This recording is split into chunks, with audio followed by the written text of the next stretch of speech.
Good morning, everyone.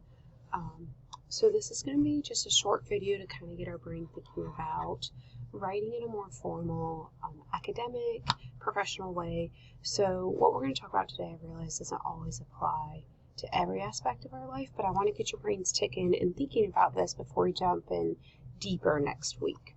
So we're going to look at complete thoughts. So looking at this next slide, you see I have several little bullets. We're going to pause here and just read through these and do some quick sorting and answers.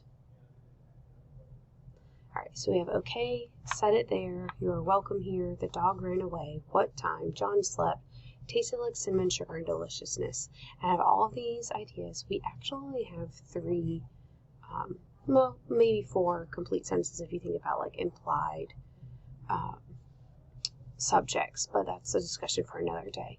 But a lot of these, we would know what somebody was talking to us. Like if we're having a conversation, if someone just said okay, or said it there, or what time, tasted like cinnamon sugar and deliciousness, depending on the context of the conversation, we would know what they're saying. But when we're talking about professional, academic, more formal language, we need to make sure that we're communicating in complete thoughts, because otherwise people may misunderstand what they're saying. It could be taken out of context, and they may disengage because they don't know what's going on. So we think about a complete thought. A complete thought is a sentence, is kind of this idea to think about it, but it's made of a who or what, formally called a noun or a pronoun, and something happening or a state of being, which are both verbs. So state of being are is, was, are. So think about I am hungry, I was sad. Those are states of being, or you could be doing an action. So the cat ran. Cat is the who or what. What did the cat do, or how did they feel? Ran. The fluffy cat ran from the angry dog. Same idea. I've added some words, but the same basic sentence is there. The cat ran.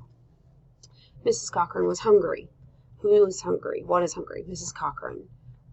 What's my current state of being? It was, right? So I have my complete thought there.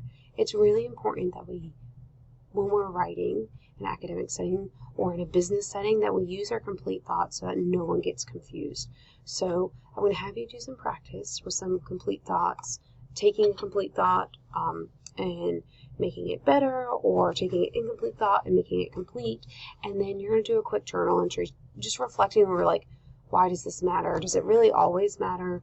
Those kind of things. And then next week, we're going to take this idea of complete thoughts further and really look at specific examples of where they can break down and fail us.